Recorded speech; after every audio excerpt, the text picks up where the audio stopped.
Opposition इत्तेहाद की 2 रोज़ा conference Islamabad में मुकम्मल हो गई। कॉन्फ्रेंस में किन किन नुकात पर गुफ्तगू की गई, हुकूमत को टफ टाइम देने के लिए क्या हिकमत अमली बनाई गई। जियो के शो आज शाहजेब खानजादा के साथ में एंकर शाहजेब खानजादा ने तमाम तफसीलात बयान कर दी। इस्लामाबाद में अपोजिशन इत्तेहाद की 2 रोज़ा कौमी कॉन्फ्रेंस खत्म हो गई है। ताहम कॉन्फ्रेंस के शुरका और मुंतज़मीन ने हुकूमत पर कॉन्फ्रेंस को सबोताज करने और उसके इनेकाद में रुकावटें डालने का इल्ज़ाम लगा दिया है। अपोजिशन जमातों की कॉन्फ्रेंस इस्लामाबाद के एक मकामी होटल में होना थी, मगर गुज़िश्ता रोज़ के सेशन के बाद इंतज़ामिया ने आज के सेशन से पहले ही होटल को ताला लगाकर बंद कर दिया और पुलिस का कहना था कि यहाँ किसी कॉन्फ्रेंस की इजाज़त नहीं है।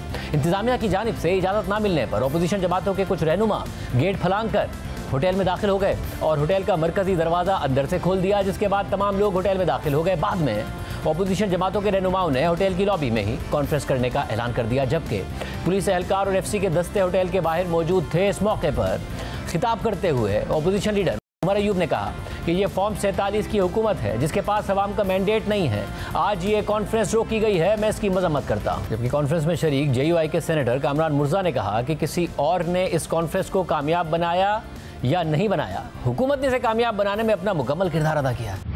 अवाम पाकिस्तान पार्टी के रहनुमा मिफ्ता इस्माइल ने कॉन्फ्रेंस से खिताब में कहा कि हमें दरवाजे के बाहर खड़ा करके हुकूमत ने खुद ये साबित कर दिया कि यहाँ कानून की हुक्मरानी नहीं है। साबिक सेनेटर मुस्तफ़ा नवाज खोकर ने कॉन्फ्रेंस रोकने के जिम्मेदारों के इस्तीफे का मुतालबा करते हुए कहा कि हम ये गुफ्तगू नहीं रोकेंगे। आज इस्लामाबाद के होटल के बाहर पुलिस और FC के एहलकार मौजूद थे जिन्होंने अपोजिशन रहनुमाओं को अंदर जाने नहीं दिया। लेकिन गुज़िश्ता रोज़ हमारे प्रोग्राम में वज़ीर आज़म के सियासी मुशीर राना सनाउल्लाह ने दावा किया था कि अपोजिशन को कॉन्फ्रेंस करने से किसी ने नहीं रोका और अगर अपोजिशन का इत्तेहाद बनेगा तो इससे सैनिटी प्रिवेल करेगी। आज अपोजिशन की 2 रोज़ा कॉन्फ्रेंस के अख्ताम पर अवाम पाकिस्तान पार्टी के सरबराह शाहिद खान अब्बासी ने एलामिया पढ़कर सुनाया, जिसमें कहा गया है कि मुल्क के मसाइल का हल सिर्फ और सिर्फ आइन की बालादस्ती और कानून की हुक्मरानी में है।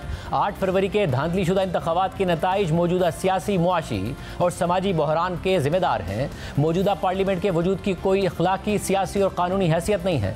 आइन की रूह से मुतसादिम तमाम तरामीम को ख़त्म करने का मुतालबा करते हैं। आइनी और इंसानी हुकूक की बेदरेक पामाली मुल्क में कानून की हुक्मरानी की मुकम्मल नफ़ी है। इंसानी हुकूक की पामाली इस गैर नुमाइंदा हुकूमत की फस्तायत की वाज़े दलील है। आइन किसी पाकिस्तानी शहरी को सियासी सरगर्मी पर हिरासां, गिरफ्तार या कैद करने की इजाज़त नहीं देता। तमाम सियासी असीरों को फौरी तौर पर रिहा किया जाए। अवाम और मीडिया की ज़बानबंदी के लिए पीका तरामीम को ख़त्म किया जाए। पानी के वसाइल की तकसीम 1991 के आबी मुआहदे के मुताबिक होनी चाहिए। मुल्क के मौजूदा बहरान का वाहिद हल आज़ादाना, शफाफ और मुनसिफाना इंतखाबात का इनेकाद है।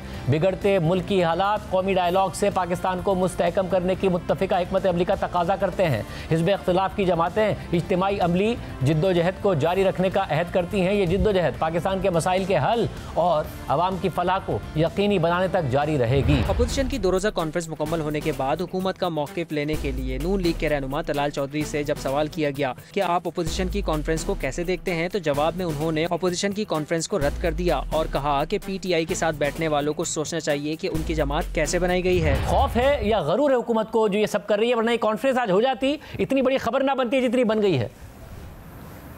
ना खौफ है और ना अल्लाह ताला कभी गरूर हमारे दिल में डाले, अल्लाह माफ़ करे। देखिए मामला ये है कि इनका रवैया सियासी नहीं है। PTI जो मेन जमात है उनके अंदर सियासतदान जो कि सियासी जिनकी सूझबूझ है वो आज कहाँ हैं, वो नज़र नहीं आएंगे। आपको ऐसे ऐसे लोग नज़र आएंगे जिनका सियासत से तल्लुक़ ही कोई नहीं था।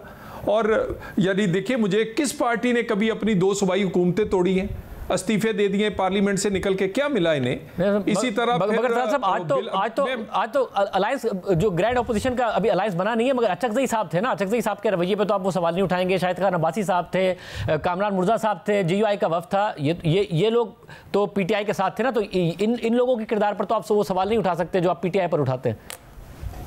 देखिए ये लोग भी, इनको भी सोचना चाहिए। सबसे पहले तो अचकज़ई साहब को इन्होंने आगे लगाया और सियासी कमेटी का इन्होंने उसको सरबराह बनाया। उसके बाद जो उनके साथ इज़्ज़त अफजाई जो उनकी हुई, उसके बाद दूसरा एक्सपीरियंस फजलुर रहमान साहब को हुआ। 26वीं तरमीम में उनको आगे लगा के अपने तमाम मुतालबात तस्लीम करने के बाद उनको वोट क्या, उनको इज्जत भी नहीं दी।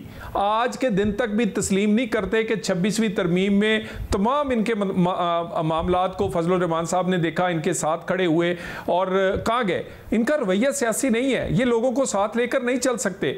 और ये उस वक्त डंडे के जोर पे लोगों को साथ रखते थे। इनके साथ जो उस वक्त जमातें थी, आपको याद है कि अजलासों की हाजिरी पूरी करनी होती थी या वोट कोई बिल पास होना होता था तो डंडे के जोर पे करवाते थे, क्योंकि इनका रवैया सियासी नहीं है, ये सियासत इनको आती नहीं है, ये तो बनी ये पूरी की पूरी पार्टी भर्ती से है।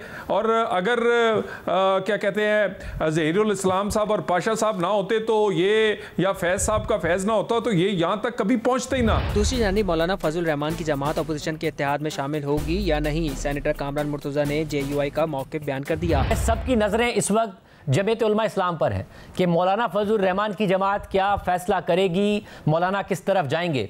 आज जब आपने ये जुमला कहा कि कोई और इस कॉन्फ्रेंस को कामयाब बनाता या ना बनाता, हुकूमत ने इसे कामयाब बनाने में अपना मुकम्मल किरदार अदा किया है, तो क्या हुकूमत ने आज आपको और इस अपोजिशन इत्तेहाद को या तहरीक इंसाफ को करीब लाने में भी बहुत बड़ा किरदार अदा किया है? क्योंकि कल शाहिद खान अब्बासी साहब ने भी हमारे प्रोग्राम में कहा कि अभी इख्तलाफात बाकी हैं आप दोनों के। हाँ, इख्तलाफात यकीनन बाकी हैं और इख्तलाफात अभी तक वो रिजॉल्व नहीं हुए, मगर कम अज़ कम हम कुछ इश्यूज़ पे इकट्ठे हैं। उसमें एक इशू ये है कि इलेक्शन एज ए होल 2024 का, उसमें सूबे भी शामिल हैं, वो सारा धांधली ज़दा है और ये धांधली हमेशा से होती आई है, मगर इस दफ़ा धांधली ने अपना रिकॉर्ड तोड़ा है। दस्तूर की पामाली यकीनन हो रही है और इस बात में भी कोई हमारा इख्तलाफ नहीं है। जद्दोजहद का तरीका जो है इस पे इख्तलाफ हो सकता है, मिल के चलना या ना चलना इस पे इख्तलाफ हो सकता है, और वो मामला जो है वो अब तक हल तलब है।